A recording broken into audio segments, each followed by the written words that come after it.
এরপরে প্রশ্ন হলো, স্ত্রী যদি পরকিয়া করে এবং সে ভুল স্বীকার করে তওবা করে, তার সাথে সংসার করা কি জায়েজ হবে?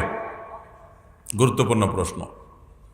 আমাদের সমাজে এখন পরকিয়া এটা এরকম ভয়াবহ আকারে ছড়িয়ে পড়েছে, বেশিরভাগ পরিবারেই এই রোগটা আছে। পরকিয়ার আবার অনেকগুলো স্টেপ আছে। ধরেন আপনি বিবাহিত পুরুষ, বউকে বলতেছেন যে তুমি ছাড়া আমার জীবনটাই মিশা, তোমার ছাড়া আমি বাঁচবো না, তুমি ছাড়া জীবনে আমার কারোর দিকে কোনো মনে যায় না, এই হান তান কইয়া চাপাবাজি করে মহিলারে পাম্পট্টি দেন। এদিকে ফেসবুকে মেসেঞ্জারে অন্যান্য মেয়েদের সাথে ইটিস পিটিস করেন, আছে না নাই? ইমতি বহুত মেয়েদের সাথে অনেক বদমাইশি করে বেড়ায়, আছে না নাই? তাহলে এটা পরকিয়া না? এটা পরকিয়ার প্রাইমারি স্টেজ। সরাসরি জেনা করে গেলে, তার হাত ধরে পালায় চলে গেলেন, ওটা তো একেবারে ফাইনাল, জাহান নামে একেবারে দিলেন জাঁপ আর কি। কিন্তু তার আগে এই স্টেপগুলো, এগুলোও তো কি? এগুলো থেকে মুক্ত কয়টা পুরুষ আছে যে বুকে হাত দিয়ে বলতে পারবে দাঁড়ায় যে আলহামদুলিল্লাহ কোনো মেয়ের সাথে কোনো প্রকার সম্পর্ক নেই? আছে, কিন্তু এরকম মানুষের পরিমাণ কম। মহিলাও যারা চান্স পাচ্ছে তার সাথে, পুরুষও যারা চান্স পাচ্ছে তার সাথে করতেছে।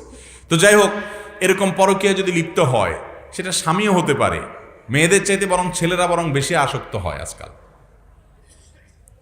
তো যাই হোক, এরকম যদি আসক্তি থাকে, প্রশ্ন যেহেতু স্ত্রীর কথা বলা হয়েছে, তো স্ত্রীর কথাই ধরলাম যে স্ত্রী এরকম কোনো ভুল করেছেন, এরপর তিনি নিজের ভুল বুঝতে পেরে আল্লাহর কাছে লজ্জিত হয়ে তওবা করে মাপ চেয়ে তিনি ফিরে এসেছেন।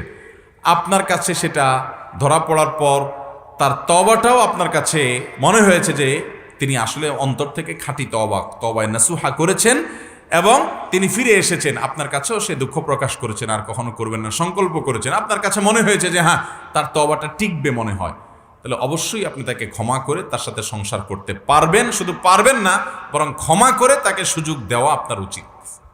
মানুষ ভুল হয়েছে, যদি আপনার একান্ত রুচিয়ে না কুলায় বা আপনার কাছে মনে হয় না এভাবে বারবার সে তওবা করে আবার সে একই কাজ করেছে, তাহলে ভিন্ন কথা। তাহলে এরকম নোংরা চরিত্রের মানুষ থেকে আপনি সরে আসার চেষ্টা করবেন। কিন্তু প্রথমবার তিনি যদি তওবা করেন এবং ভুল স্বীকার করেন, তাহলে আপনার সুযোগ দেওয়াটাই উত্তম হবে।